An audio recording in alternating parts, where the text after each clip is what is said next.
Multiple sources tell CNN Defense Secretary Pete Hegseth revealed attack plans for airstrikes on Houthi rebels in Yemen in another signal chat. This one included his wife, brother, and personal attorney.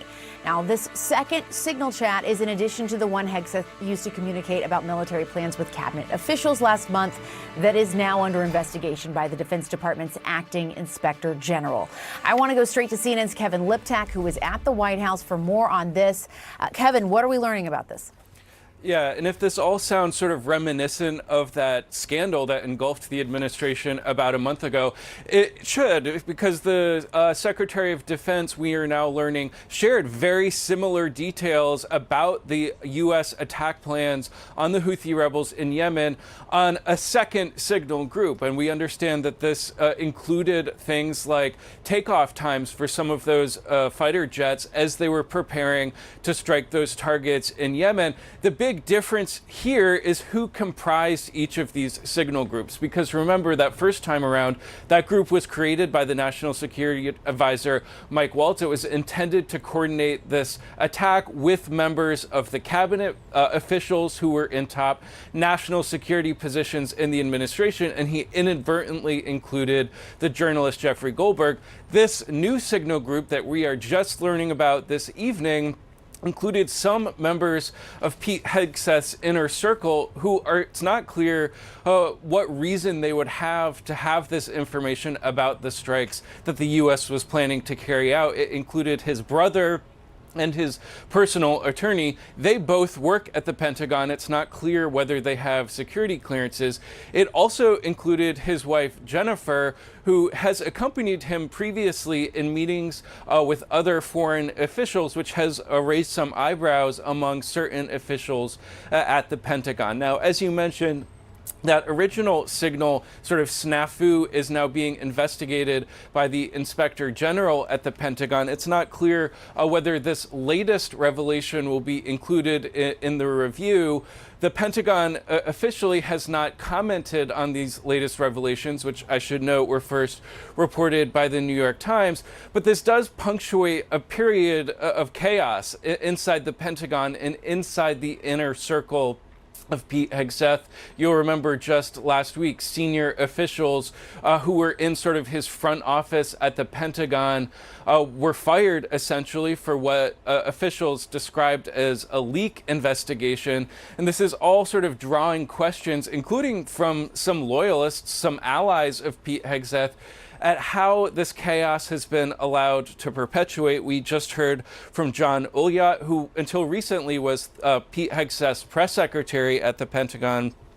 He says that it's been a month of total chaos at the Pentagon, from leaks of sensitive operational plans to mass firings. The dysfunction is now a major distraction for the president, who deserves better from his senior leadership.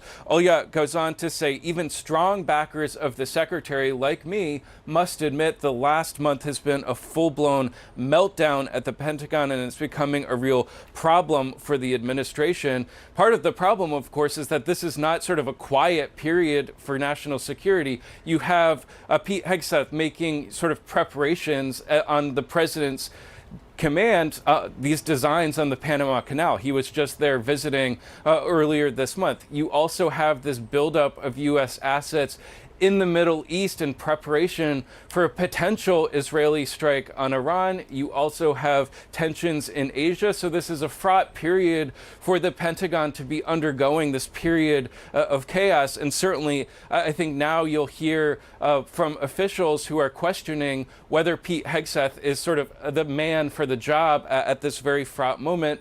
I should also note that when those original war plans, attack plans were shared in the signal group, the administration and the White House and President Trump denied that there was anything classified contained in that information. Of course, that drew a lot of skepticism from almost every national security analyst that we talked to, Jessica. Yeah. All right, Kevin Liptak with the breaking news there at the White House. Thank you so much. And joining us now to talk more about this, CNN senior military analyst and retired U.S. Air Force Colonel Cedric Leighton. Also with us, former Pentagon Deputy Press Secretary Sabrina Singh. Sabrina, I want to start first with you. let's zoom out for a second. I want to get your thoughts just as you're hearing all of this information, this idea that there was a second signal chat where he was sharing this information about these strikes with people like his wife, his brother, his personal attorney, who don't have security clearances. What are you thinking as someone who stood at that podium at the Pentagon and knows how this information is typically handled? I mean, it's truly shocking. I think when I saw this reporting coming out from the New York Times at first, there was no question there were going to be more signal threads. Who started them? This one in particular was started by Pete Hegseth. And for him to add, his wife, his brother, his personal attorney, people that don't need access or need to know about classified information about operations involving the Houthis in any way. I mean, this is something that we would never do under the previous administration. And on top of that, putting these classified details into a commercial texting app like Signal, again, that puts our fighter pilots at risk. That was something that, certainly concerned me deeply when these texts were first exposed just a month ago. It's that same concern. It's putting the operation, those fighter pilots who are in the air about to conduct this operation at risk with people that don't need to know this information. And Cedric, I want to go off what Sabrina's saying there from the military perspective. Again, just the potential for danger for our men and women in uniform. What kind of potential for danger is there if this information were to get leaked or get into the wrong hands? Again, this is an encrypted app, but it is not a secure line. And in fact, his advisors had warned him that it wasn't a secure place to be sharing information like this. Yeah, that's right, Jessica. And Sabrina's exactly right. First of all, we look at the fighter pilots and all of the effort that goes into planning air operations of this type. People don't realize, if you're not involved in air operations, a lot of people don't understand that these are very complex operations, and there's a lot that can go wrong as you plan them. And one of the key things is when you actually plan these operations and you have specific things like time over target, the type of ordnance that's going to be dropped, the type of targets that you're going after, the exact target that you're going after, all of those kinds of things are absolutely essential elements of information. And those essential elements of information are exactly what makes these kinds of texts classified.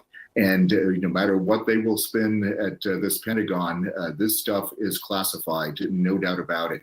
And Jessica, this is the kind of thing that gets people in trouble. When the first Signal chat scandal broke, we talked about the old World War II adage, loose lips sink ships. This is exactly the kind of thing that happens because Signal chats can be intercepted by sophisticated adversaries like the Russians, like the Chinese. It's difficult for them to do so, but they've proven that they can do it in Ukraine.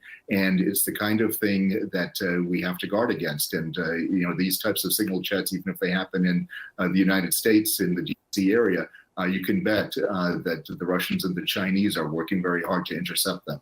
And we know that the Chinese government has been trying to hack into a number of elected officials' phones, including, all the way up to the vice president and others. Sabrina, I want to go to the statement that we obtained, that CNN obtained from John Oliot, who was most recently Hegseth's press secretary, again, a role you're quite familiar with. And our colleagues, Natasha Bertrand, Jake Tapper, Haley Thomas, and Zachary Cohen, write in this piece that he said in the statement, it's been a month of total chaos at the Pentagon, from leaks of sensitive operational plans to mass firings. The dysfunction is now a major distraction for the president, who deserves better from his senior leadership.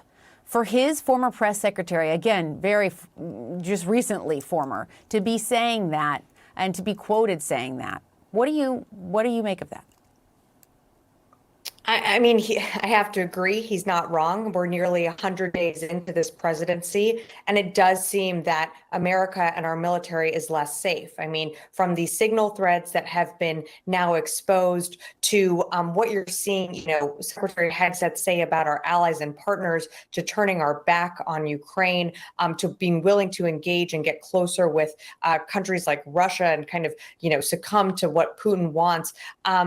Yeah, these last few months have been absolute chaos. And I think it really shows the incompetence of what we have, in Secretary Hegseth sitting at the top. We don't have qualified leadership. And this was something that, we were sort of sounding the alarm bells on when he was confirmed. And so you obviously want the best, but, he's fired all of his senior, members around him. And so you're seeing the chaos kind of unfold, not just in the text threads, but being played out on the world stage. And that, of course, is so dangerous, not just in sending members to our allies, but really sending a message to our adversaries as well.